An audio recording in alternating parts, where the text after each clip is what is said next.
The air was thick with dread. At 2 a.m., Gavin Ramsey slipped silently into the darkened home of his 98-year-old neighbor, Margaret Douglas. His eyes gleamed with a disturbing excitement as he watched her sleep.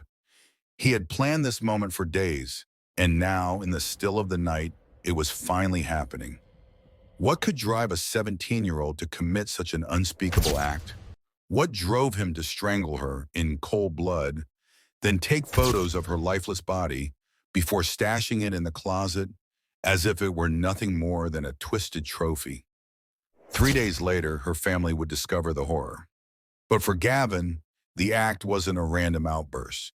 It was a chilling, premeditated desire to feel what it was like to kill. This wasn't a crime of passion. It was a nightmare crafted from his obsession with death. Welcome to Dark Justice Files. In today's case, we dive into the mind of a teenager who didn't just kill, he turned murder into a twisted experience. Stay with us as we uncover the shocking details of Gavin Ramsey's gruesome crime, the chilling investigation, and how one young man's fascination with death led to a real-life horror story. Case 1. Damien Hurstel, Anthony Castalasbro, 45, was a V-man who lived a relatively quiet life with his girlfriend and her son. He was known for his friendly demeanor and willingness to help anyone in need. His relationship with his girlfriend, though complicated at times, appeared stable. Anthony 5 had no significant criminal history, and there was no indication that he was at any immediate risk. On the day of the incident, he had spent the day in the living room of their shared home, a modest two-story house in Staten Island. He was unaware that his life would end violently that evening. The scene in the living room was disturbing. Anthony's lifeless body lay sprawled on the floor, a pool of blood seeping from a wound in his neck. The atmosphere was eerily calm, as if the brutality had been executed with chilling deliberation. There were no signs of forced entry into the house, and no immediate evidence suggested an altercation. Police soon learned that Damien Hurstel, Anthony's girlfriend's son, was the one responsible for the crime. The lack of struggle at the scene was unsettling. The fact that Damien had confessed so immediately added another layer of horror to the case. He told police, "We fought and I stabbed him. I cut his head off," in a disturbingly calm tone. Damien Hurstel, 19, had long struggled with mental health issues, most notably untreated schizophrenia. His history was riddled with episodes of paranoia, delusional thoughts, and erratic behavior. Over the years, he had been in and out of treatment facilities, but his condition had never been properly managed, leading to severe psychological distress. Damien had a tumultuous relationship with his mother, and his strained relationship with Anthony only added to his growing sense of isolation and resentment. The events unfolded after an argument between Damien and Anthony escalated. As the tension grew, Damien, already experiencing significant mental strain, lost control. According to his confession, he attacked Anthony during the argument, using a knife that was already in the kitchen. The act was brutal and spontaneous. Damien admitted to severing Anthony's head, a chilling detail that haunted investigators. The crime scene indicated that Damien was not acting out of self-defense, but rather from a mental breakdown that had festered over time. Damien's underlying motive was rooted in a severe psychological state exacerbated by his untreated schizophrenia. His confession was disturbing in its lack of emotion. Damien seemed not to grasp the full extent of the horror he had caused. In his mind, the attack was a release of pent-up frustrations and delusions about his relationship with both his mother and Anthony. His emotions appeared detached, perhaps a sign of his mental deterioration, making it hard for investigators to understand the full scope of his motives. The crime was discovered when Damien's mother returned home to find Anthony's body. She immediately called the police. Initially in shock, she could barely comprehend the situation, but Damien had already confessed to the crime. Authorities arrived on the scene to find the bloodied living room and a teenager in a disheveled state, admitting to the murder without any signs of remorse. The investigation was relatively straightforward, as Damien had confessed immediately. However, law enforcement had to verify his story. Forensic evidence from the crime scene confirmed that the murder had indeed occurred as Damien had described. Damien's history of mental health issues came to light during the investigation, and the defense began focusing on his psychological state as the key factor in his actions. Damien was arrested without resistance and later appeared in court, where he maintained his initial confession. His calm demeanor throughout the process suggested that he had little understanding of the gravity of his actions. The chilling nature of the confession, combined with Damien's psychological background, shocked the community and highlighted the dangers of untreated mental illness. Damien's trial focused on his mental state at the time of the crime. His defense attorneys argued that his untreated schizophrenia was the driving factor behind the brutal murder, suggesting that he was not fully aware of what he was doing. The prosecution, however, argued that while Damien's mental state played a role, his actions were still calculated and driven by an underlying rage. Anthony's family and close friends expressed their grief and disbelief in the courtroom. His mother spoke tearfully, saying, "He didn't deserve this. He was trying to help Damien, and this is how he's repaid." Her words reflected the shock of a family left behind, grappling with the violent loss of a loved one who had been kind-hearted and devoted. Damien was sentenced to life in prison after being deemed guilty but mentally ill. The judge noted that while Damien's mental illness was a significant factor, the brutality of the crime and the lack of remorse called for a severe sentence. The courtroom was filled with emotional responses from both the defense and the victim's family, marking the end of a tragic chapter for all involved. The murder of Anthony Castellastro left a deep emotional scar on his family and the community. Damien's mother, struggling with her own feelings of guilt and loss, expressed regret over not seeking more consistent mental health treatment for her son. She now lived with the haunting reality that her son had killed someone he had known for years. Damien remains incarcerated, receiving psychiatric treatment to address his schizophrenia. His legal team continues to work on appeals, focusing on his mental health as the basis for a potential reduction in his sentence. The community, meanwhile, has raised awareness about the importance of mental health care and the dangers of untreated conditions in teenagers. Case 2. Karma Douglas and the killing of Chantel Trotter. Chantel Trotter was 20 years old, a kind-hearted woman known for always opening her home to others in need. She had a strong, supportive relationship with the people around her, including Karma Douglas, whom she had taken in during tough times. Trotter, a single mother, had been dating Karma's friend's son and had offered Karma a place to stay. Despite appearing to have a supportive and loving home, tensions began to build behind closed doors. The scene that unfolded in Trotter's home was unsettling. It began as a typical girls' night, but spiraled into chaos. Witnesses reported a heated argument between Karma and Chantel that quickly escalated into violence. By the time law enforcement arrived, Trotter's body was found in a gruesome state, leaving the community stunned and horrified. What should have been a peaceful evening turned deadly as blood was found scattered across the room, leaving investigators to piece together what happened. Karma Douglas, a 17-year-old with a troubled past, had been living with Trotter intermittently. Despite the seemingly supportive arrangement, there were signs of tension between Karma and Chantel. Karma had a history of behavioral issues which were exacerbated by alcohol consumption. Karma had been a teenager struggling with internal conflict, and when things went wrong, she lashed out. What was once a girls' night turned into a fatal confrontation. Witnesses heard a loud argument between Karma and Chantel, followed by sounds of a physical altercation. Karma, intoxicated, felt cornered and overwhelmed, leading her to strike out in defense. In the aftermath of the confrontation, Karma claimed she acted in self-defense when Chantel allegedly advanced on her. However, evidence and witness testimony would soon challenge Karma's version of events. Karma's defense lawyer presented the argument that Karma was acting out of fear, overwhelmed by emotional distress and feelings of abandonment. Karma had struggled with feelings of being trapped and during the altercation, she felt there was no way out. Though Karma claimed self-defense, psychological evaluations suggested underlying issues that may have influenced her actions that night.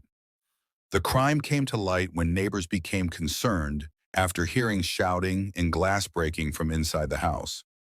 One of Chantel's close friends, unable to reach her, called the police.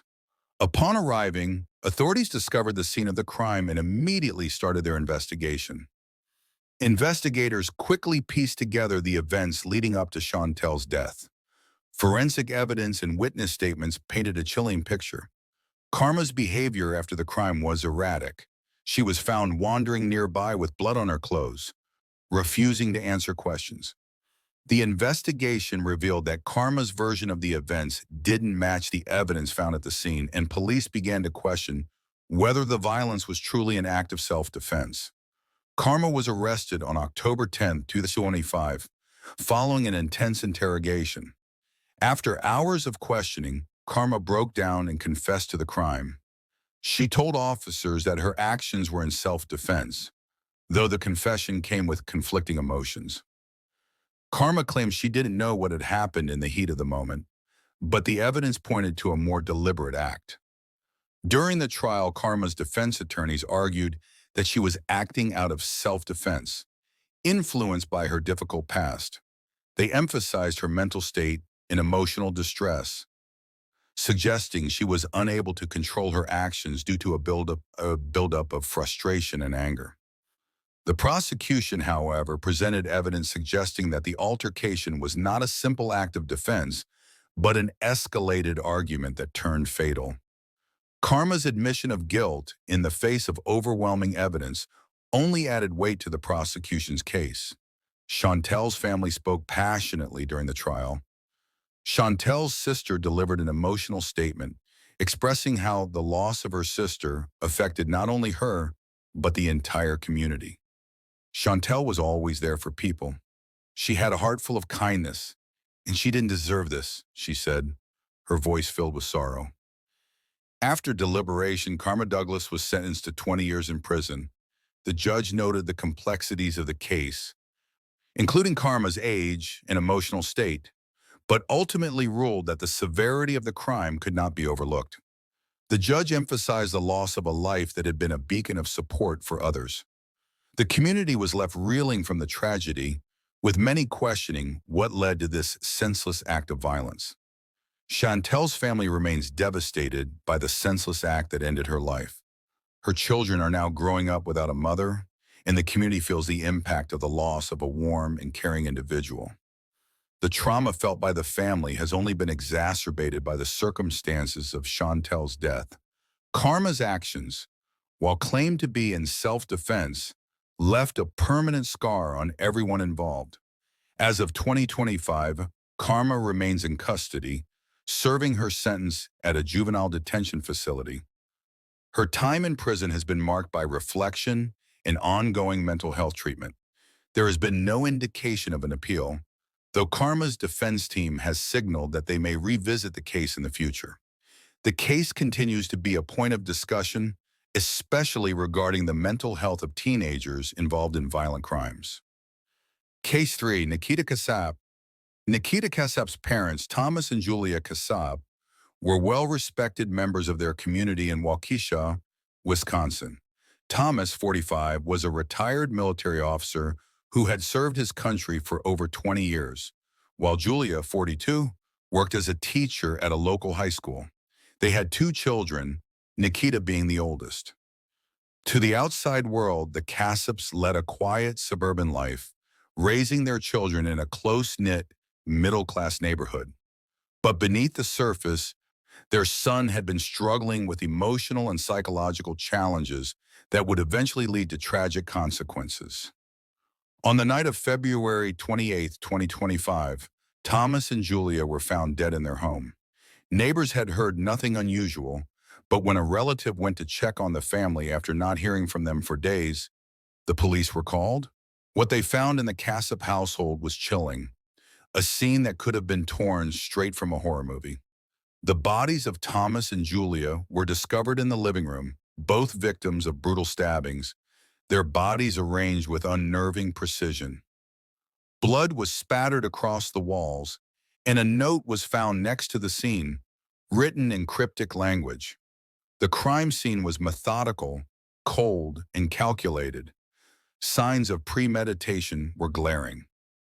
The calmness of the scene contrasted with the savage nature of the murders. This was no crime of passion. It was an execution. Nikita Kasab, a 17-year-old high school senior, had been known as a quiet and somewhat withdrawn teenager. However, over the past year, he had become increasingly involved in neo-Nazi online groups, using encrypted platforms like Telegram to communicate with extremists. The radical views he adopted online began to dominate his life, replacing his once moderate beliefs. His parents were unaware of the depth of his involvement, but they had expressed concerns over his increasingly erratic behavior and his constant withdrawal from family life. His criminal history was minimal, just a few minor altercations in school, but his mental health had deteriorated sharply, leading his family to believe he was just going through a phase. However, as the investigation revealed, Nikita's interests had shifted toward violence and extremism. The more he immersed himself in these beliefs, the more detached he became from his family and his own sense of morality. The night of the murders unfolded with horrifying precision. Nikita had spent weeks planning the attack, using his parents' trust to remain undetected. He had come home from school that day, pretending to be his usual self, before luring his parents into a false sense of security. Once they were alone in the living room, he struck, first with a knife. His parents, possibly caught off guard, were killed quickly, though Nikita made sure to inflict as much damage as possible. He then arranged their bodies, leaving the cryptic note behind, and set out to destroy any trace of evidence that might link him to the crime. Nikita's confession, when it came, was chilling in its calmness. He admitted to murdering his parents, stating that he had freed them from their weakness and that they were holding him back from fulfilling his destiny. Nikita's mental state had become increasingly unstable, heavily influenced by the extremist groups he was associated with. In his mind, the murder was justified, a way to eliminate weakness and to show his loyalty to the cause. His emotional detachment from the crime was telling. He had been driven not by a personal vendetta against his parents, but by the ideology that had poisoned his mind. Nikita saw his actions as part of a larger mission, a belief that his parents' deaths would bring him closer to his goals. His lack of remorse, the coldness in his voice as he described the killings, and his belief in the righteousness of his actions painted a picture of a young man who had lost touch with reality. The crime was discovered when a concerned relative, unable to reach the Kasabs, decided to visit the house. Upon entering, they found the gruesome scene and immediately called the authorities. Police responded quickly, securing the crime scene and beginning their investigation. At first, there were no immediate suspects, no signs of forced entry, and the victims had not been robbed. The mystery deepened, but investigators began reviewing Nikita's online activities, discovering his involvement in radical online communities. It was clear that this was not just a domestic tragedy, it was a deliberate act of violence motivated by extremist beliefs. Investigators quickly traced the weapon used in the murders to Nikita, who had purchased it online using an alias. His online footprint, combined with evidence found in his room, pointed directly to him. As authorities delved deeper into his social media interactions, they found alarming posts that spoke of racial hatred, violence, and the desire to cleanse the world. These posts, along with the manifesto he had written, were used as key pieces of evidence. Nikita was arrested without resistance at his school the following morning. When confronted by the police, he showed little emotion, merely stating, "I did what I had to do." He later confessed to the murders, explaining that he believed his parents were weak for not supporting his radical beliefs. His confession was chillingly devoid of remorse, and his actions in the following days showed a disturbing lack of guilt. The trial revealed the extent of Nikita's involvement in the neo-Nazi movement. The prosecution painted him as a cold, calculating murderer whose actions were driven by extremist ideology.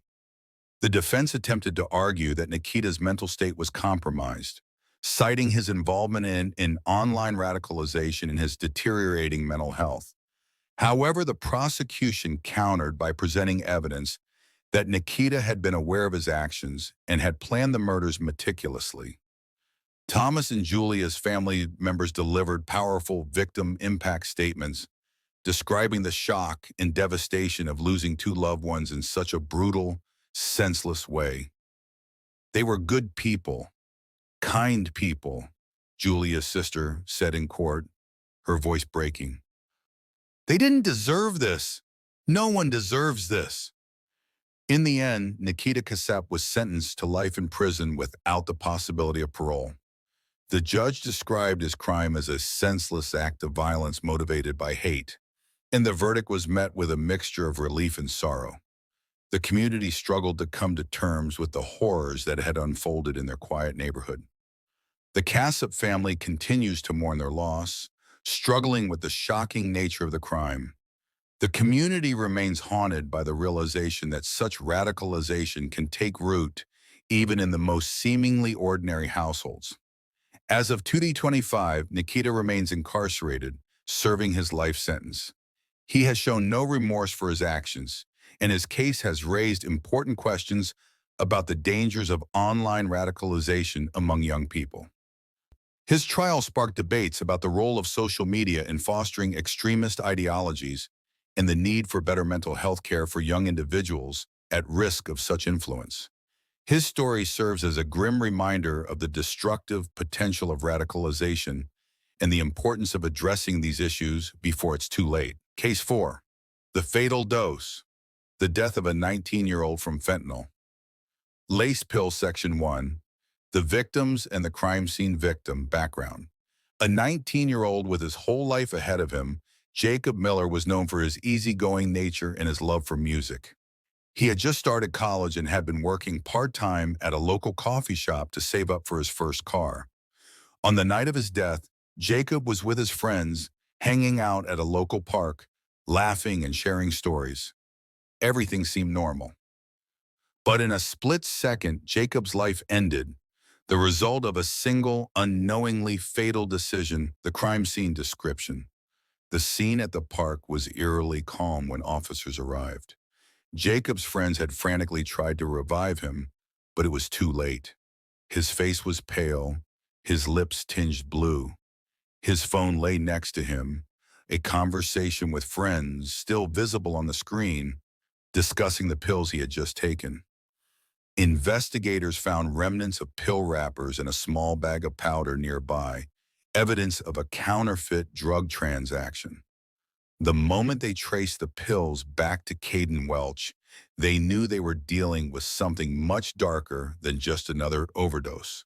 Section 2. The Suspect and Motive. The suspect's background. Caden Welch was 17 years old, living in a neighborhood that saw its fair share of crime. Known for his erratic behavior, Caden had been involved in minor trouble with the law before. While he had no prior serious convictions, his history of drug use and involvement in street deals hinted at deeper issues. Caden's relationships with his family were strained, and he was often seen hanging around older, more dangerous figures, which fed his growing desire to make quick money by selling drugs. Details of the crime. On that fateful day, Caden sold Jacob a pill he claimed was a harmless painkiller. The pills, however, were laced with fentanyl, an opioid far stronger than what Jacob was expecting. Jacob, unaware of the dangers, took the pill, and within minutes he fell unconscious. His friends, still under the belief that he was just intoxicated, tried to wake him, but it was too late. Caden, who had been at the scene, vanished before anyone realized what had truly happened. When police traced the pills back to Caden, the investigation unraveled quickly. Caden was found at his home, calm and collected, as if he had no understanding of the fatal consequences of his actions. When confronted with evidence, Caden was silent at first, his guilt only revealed when police found text messages discussing the deal and the drug's deadly potential. Psychological or emotional motive. Caden's motive seemed to be driven by desperation. The allure of easy money and the power that came with selling drugs in his neighborhood overshadowed any concern for the lives he was affecting. When questioned, he expressed a little remorse. In his mind, the transaction had been a simple business deal, one that, tragically, went horribly wrong. Section 3. The investigation and arrest discovery of the crime. Jacob's death was initially thought to be a tragic overdose, a common occurrence among young people in their late teens and early 20s. But when the autopsy came back showing traces of fentanyl, the investigators knew this wasn't just another accidental overdose. The search for the dealer began immediately. The investigation, law enforcement officers quickly moved through Caden's connections, uncovering messages and transactions that pointed directly to him. They discovered that Caden had been dealing counterfeit pills in the area, targeting vulnerable individuals like Jacob. A search of his home revealed more evidence: bags of counterfeit drugs, pill presses, and a stash of cash. Caden's digital footprint was damning, with text exchanges showing that he had knowingly sold fentanyl-laced pills to unsuspecting buyers. The arrest and confession. Caden was arrested without resistance. The police confronted him with the overwhelming evidence they had gathered, and after a brief silence, Caden confessed. "I didn't know it would kill him," Caden said, though his lack of genuine remorse indicated his lack of understanding of the consequences of his actions. He seemed detached, almost robotic in his responses. Section 4. The trial and sentence. During the trial, Caden's defense team argued that he did not intend to cause harm and that he had made a tragic mistake by selling counterfeit pills. However, the prosecution countered with the evidence of his previous dealings and the fatal consequences of his actions. They painted a picture of a young man who had chosen profit over morality, selling deadly drugs with full knowledge of their potential risks. Victim impact statements. Jacob's family was devastated. His mother spoke tearfully in court, saying, "I lost my son because of greed. A life was taken over a pill, over something that shouldn't have been in his hands in the first place." The pain of losing a child was unimaginable, and Jacob's family vowed to raise awareness about the dangers of counterfeit drugs in their community. Sentencing. Caden Welch was sentenced to 25 years in prison, with the judge noting the severity of his crime and the tragic loss of a young life. The judge remarked that Caden had shown little remorse, and while his age was considered in sentencing, the nature of his actions could not be excused. The community reacted with mixed emotions, some feeling that the sentence was too lenient, others understanding that Caden's actions, though horrific, were fueled by the pressures of his environment. Section 5. Aftermath and reflection. The emotional toll. Jacob's family struggled with the loss. His mother, especially, found it hard to accept that her son's death was preventable. The community was shaken as they realized that the dangers of fentanyl and counterfeit drugs had hit closer to home than they ever imagined. The death of a bright young man, full of promise, left everyone questioning the choices that led to such a senseless loss. What happened after the case? As of 2025, Caden remains incarcerated, serving his sentence. His appeal for a reduced sentence was denied. The case brought attention to the rising epidemic of fentanyl in communities, and many in the area rallied to raise awareness about the dangers of buying drugs off the street. Jacob's family, while still mourning, has become vocal advocates for stricter regulations on drug sales and education on the dangers of counterfeit pills. Case 4. Caleb Rafferty. Micah Booker was a 17-year-old high school senior, described by friends as a kind-hearted and charismatic teenager. He was known for his passion for sports, especially basketball, and had dreams of becoming a professional player one day. On the evening of October 4th, 2025, Micah had just finished a shift at a local store and was headed home to relax. Little did he know the night would take a tragic turn. The crime took place on a quiet street in Baton Rouge, Louisiana. Micah had just stepped out of his car, heading towards his home, when he was approached by Caleb Rafferty and Kobe Granberry, who had planned to rob him. Witnesses reported hearing an argument followed by the unmistakable sound of gunfire. Micah collapsed on the pavement, his blood staining the cold concrete. The two suspects who had been lurking in the shadows fled the scene immediately, leaving behind a helpless Micah. Police arrived shortly after, but by then, it was too late. Micah was pronounced dead at the scene, a victim of senseless violence. Caleb Rafferty, 18, and Kobe Granberry, 17, both had troubled pasts. Caleb had a history of run-ins with the law for petty thefts and was known to be involved in local gangs. Kobe, on the other hand, was described as a quiet teen with a tendency toward aggression when provoked. Both had struggled with their family lives, finding solace in their criminal activities. They were both unemployed and had turned to a life of crime to support their habits and lifestyles. On the evening of October 4th, Caleb and Kobe had scouted the neighborhood, looking for an opportunity to rob someone. When they spotted Micah walking alone, they decided to make their move. They confronted him and demanded his belongings. However, the situation quickly escalated. Witnesses heard a brief exchange, followed by a single gunshot. Caleb had pulled the trigger, shooting Micah in cold blood. The two suspects then fled the scene, leaving Micah to die alone on the pavement. Later, they would be arrested, with evidence pointing to their involvement in the robbery and murder. Caleb and Kobe's motive appeared to stem from a need for quick money rather than personal animosity toward Micah. However, their actions reveal a deeper disregard for human life and a willingness to use violence as a means to an end. Their sense of entitlement to other people's property, paired with their apparent indifference to the consequences of their actions, pointed to a lack of empathy and a detachment from reality. Micah's family grew increasingly worried when he failed to return home. It wasn't until the early hours of the morning that they were informed of the tragic news. The police had already begun their investigation, but it was clear from the start that this was not a random act of violence. Witnesses had seen two individuals running from the scene, and the investigation quickly focused on Caleb and Kobe. Detectives worked swiftly to gather evidence.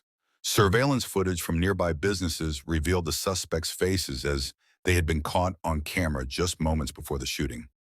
Their car was traced to a nearby street, and ballistic tests confirmed that the bullet used to kill Micah matched a firearm found in their possession. The police also discovered that both suspects had been in communication with each other in the hours leading up to the robbery. Caleb and Kobe were arrested on October 11th, 2025, just days after the murder. They were taken into custody without incident. Both initially denied their involvement, but later confessed to the crime after investigators presented overwhelming evidence. Caleb's confession was chilling as he admitted to shooting Micah, stating that he didn't mean to kill him, but lost control in the heat of the moment. During the trial, the defense attempted to argue that Caleb and Kobe were influenced by their difficult upbringings and the pressures of their environment. However, the prosecution painted a starkly different picture, highlighting the premeditated nature of the robbery and the senselessness of the murder. They argued that the two teens had no regard for Micah's life, treating him as just another victim to be robbed. Micah's parents, family, and friends delivered powerful victim impact statements, describing the pain of losing a son, a brother, and a friend. Micah's mother tearfully stated, "My son had so much potential. He was taken from us, not by a random act, but by two people who didn't even think twice about taking his life for nothing." The judge sentenced Caleb to life in prison without the possibility of parole, while Kobe, being a minor, received a lesser sentence but still faced decades in prison. The courtroom was filled with emotion as Micah's family and the prosecution stood firm, knowing that justice had been served but nothing could bring Micah back. Micah's family continues to struggle with the loss, especially his parents, who have been left to raise his younger siblings without him. His friends, once full of laughter and hope for the future, now find themselves grappling with grief and the painful reality of their friend's untimely death. As of 2026, Caleb remains incarcerated, serving his life sentence. Kobe, despite being a minor, is expected to serve decades behind bars. Both have had their sentences upheld with little chance for appeal. Micah's family has since been active in local community outreach programs, hoping to raise awareness about the consequences of senseless violence and the importance of addressing gang culture and crime.